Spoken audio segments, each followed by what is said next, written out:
میں کیا بتاؤں اتنی ہے کہ وہاں جا کر بھی ہم سکون سے نہ مسجد شریف کی زیارت کر سکتے ہیں، نہ سبز گنبد کی زیارت سکون سے کر سکتے ہیں، نہ حاضریاں دے سکتے ہیں. بس ایک بار حاضری دی اور وہ سیلفیاں، اور یہاں بھی ہم نے چھپا کر رکھا تھا، یہاں کسی نے لے لی اور عام کر دیا اس نے، تو یہاں پتہ چل گیا سب کو کہ یہ مدینے پہنچا ہوا ہے. نہیں تو پتہ نہیں تھا لوگوں کو، ہم نے آفیشیلی پیج پر نہیں دیا تھا، لیکن بس وہ کسی نے دے دیا. اور اسی طرح اور کئی لوگوں نے لیے، لیکن بعضوں کا پیج اتنا پاورفل نہیں ہوتا ہوگا نا، وہ کوئی میمن لگ رہا تھا، سمجھدار لگ رہا تھا، تو اس نے مروا دیا یار، وہ سب عام کر دیا. اور پھر سارے پبلک نے ڈھونڈا ڈھونڈی کرنی ہے کہ یہ کہاں ہے.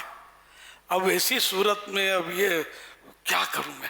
تو بس وہ ایک ہی بار میں نے بولا بھی آپ کو کہ یار دوسری بار حاضری نہیں ہو سکتی، آپ نے منع کیا کہ یار اب مسئلہ ہو جائے گا. اتنا بات عام کر دی. اللہ اس کا بھلا کرے یار. آپ مجھے کبھی بھی اللہ کرے کہ اب تو میری تو یعنی یوں کہ عمر کا اور صحت کا ایسا کہ وہ سمجھ نہیں پڑتی کہ آئندہ حاضری ہوگی نہیں ہوگی. اب اتنی مشکل سے وہ لاکھوں لاکھ روپے خرچہ ہوتا ہے اس پہ تھوڑی ہے. تو چلو ایک سانس لے لیا تو دنیا کی ساری دولت صدقے ہے نا، قربان. لیکن یہ کہ وہ جی چاہتا ہے کہ دو گھڑی بیٹھے مسجد نبوی شریف میں اور کچھ سبز گنبد کو ذرا آنکھیں ٹھنڈی کرے دیکھ کر. اب ہم چل بھی رہے تھے تو بھاگ بھاگ کے آتے سیلفی. صحیح بولتا ہوں، ناک میں دم اور دم میں ناک جس کو کر دیتے لوگ. وہ دور چلا گیا جب لوگ بولتے تھے دعا میں یاد رکھنا میری ماں بیمار ہے، میرا باپ بیمار ہے. وہ دور چلا گیا.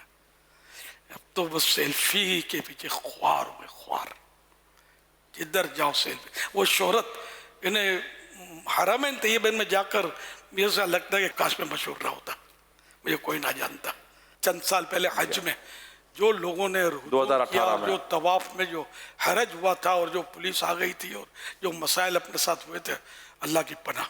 آپ نے صحیح والوں کو بھی سمجھا. ایک آدمی کا میں نے ایک نوجوان کا بتایا تھا جو مجھے جانتا نہیں تھا، لگ پاکستانی رہا تھا، اور مجھے ایسا اس نے ایسی دل آزار باتیں کی تھی میرے ساتھ کہ بس میں کیا بتاؤں، اللہ اس کو معاف کرے. کہ تو ایسا کرتے ہو تم لوگ، طواف میں آتے ہو، یہ حرکتیں کرتے ہو، یہ بھیڑ کرتے ہو، یہ لوگوں کو تکلیف دیتے ہو. حالانکہ وہ مجھے تکلیف دے رہا تھا کہ میرا کیا قصور تھا یار. لوگ میں نے کہا لوگ مجھ پر آئے تھے، میں تھوڑی مطلب کچھ لوگوں کو بلا کر ہم نے کوئی جان بوجھ کر بھیڑ کی تھی، معاذ اللہ. تو یہ اس کا قصور تھا کہ اس نے مجھ پر چڑھائی کر دی.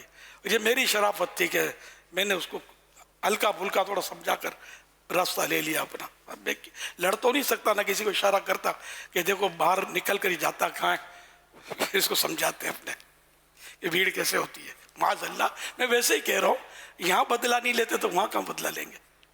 لیکن یہ کہ مجھے دل اس نے کافی میرا دکھا اس کی باتوں سے کہ اس نے مطلب غور نہیں کیا کہ یار یہ بڑھا آدمی، یہ بیچارہ یہ کوئی سی مذاق مسکری تھوڑی کر رہا تھا، ان لوگوں نے بھیڑ کر دی.